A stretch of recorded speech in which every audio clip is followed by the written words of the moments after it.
that, you know, hell, what the hell, if you have to get on ahead. Actually, the stereotype is if you're ambitious and single and female, it's assumed you're sleeping with the boss.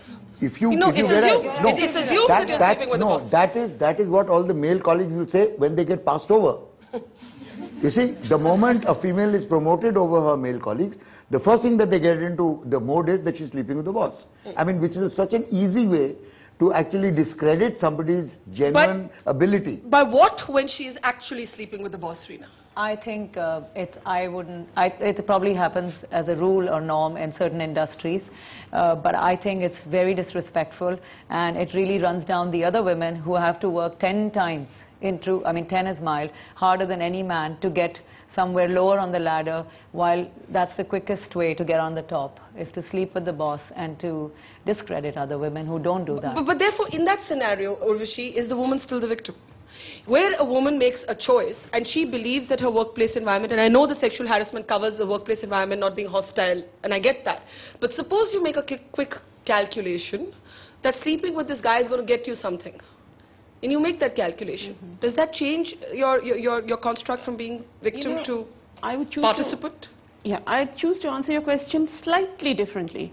What I would say is, in the terms of the broader question you're posing, which is linked to this, workplaces are traditionally, up until now, male places. We are not necessarily talking of sanitizing them, but we are talking of mechanisms that might help to make them more gender inclusive and more gender safe. And those can happen when you have things which enable women to feel a sense of security over there. And the sexual harassment guidelines are one of those which allow for that. And you know, in the end, hopefully workplaces will become egalitarian and you may not need that kind of thing. Secondly, sleeping with the boss. You know, in our country and in many other countries, professionally, the route to climbing up somewhere is currying favors of one kind or another. Men do it, women do it. And I think we just make too much of the fact that women do it without really critiquing or looking at how men do it. It happens everywhere. You're somebody's son, you're somebody's this, you use that route. You and I accept that. But sleeping with someone would be not the same route. Suppose you had a homosexual boss. Yes. And one of the young men was sleeping with him. I mean, but I would equally disrespect him, because this is prostitution, I would think. This is not hard work. You think it's prostitution, not hard work? I would think that's prostitution. I mean, to equate it, I mean, I don't know if it's valid, my example. I just remembered it because it's not as clever in words, but a really top-notch lady in the corporate world, like probably one of the few on earth, once in a moment of confession told me, I slept with many men, Reena, but I never ever slept for work. I thought that was pretty respectful. But you threw out a very controversial idea, which is that you're sort of saying, and it's one way of looking at it, Sanjay, if I can get you in there, and then Sudhindra, that the guy may either choose to sleep with his gay boss, which is not commented on, or do something else like surrendering a weekend of, I don't know, sort of carrying the golf clubs, the golf clubs, or throwing up, whatever. Is there equivalence between that? And to me, forget the equivalence. The question simply is, if a person, let's say a person and not a woman, if a person chooses to participate in a sexual relationship at the workplace to get ahead at work, is that still harassment? No, I mean, you know, we need to get back to the broader question, how we view women's sexuality.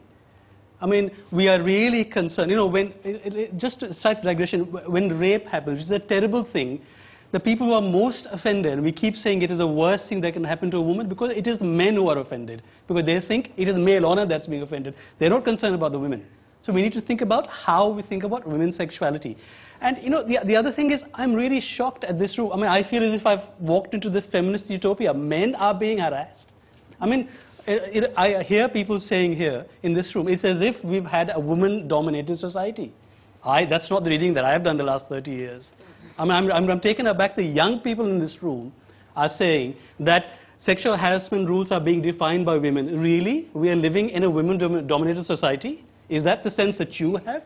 I'm really taken aback by the political conservatism of young people today. And we need to think about this, how we think about women's sexuality.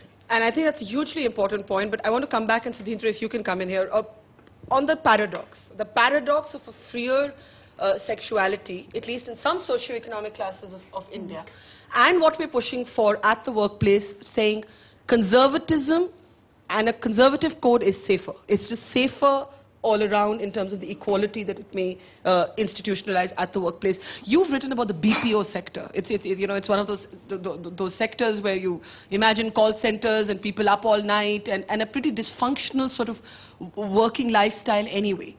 How much of an issue is harassment, let's say, in a sector like yours? You've done short stories on the BPO sector.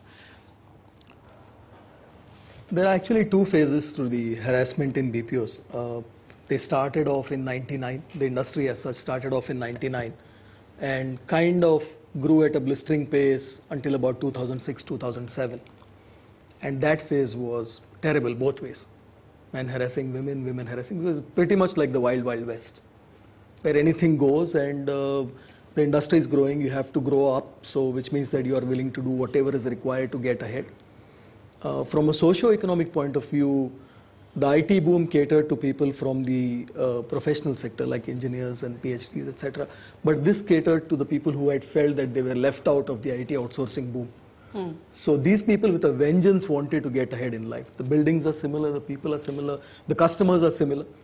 So they wanted to get, there was a mad rush, people, it was pretty much a very chaotic scene until about... So did you find that the economic boom, in a sense, has thrown up a different sort of attitude also to sex? Different morality. It has different morality, morality. There is a different angle, Barkha. Yeah.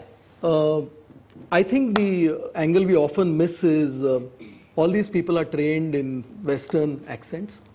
They are trained to follow baseball scores because they are talking to Western customers. They are actually told to read Western literature.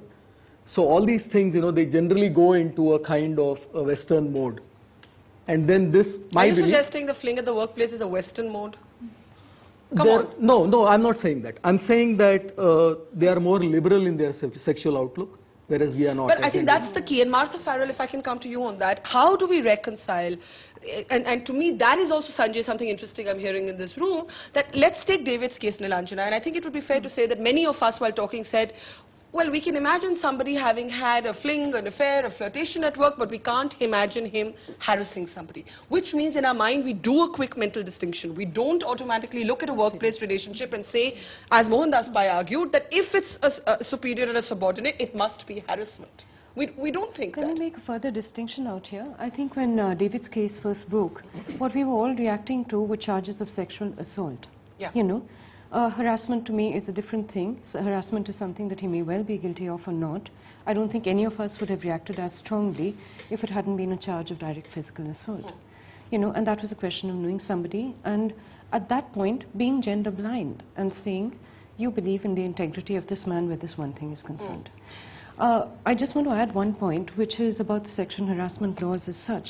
I understand why there's a greater need to protect women. I mean, we know what the realities of this country are. But it appalls me that we can't include at least some protection for men, for gays and lesbians. We do.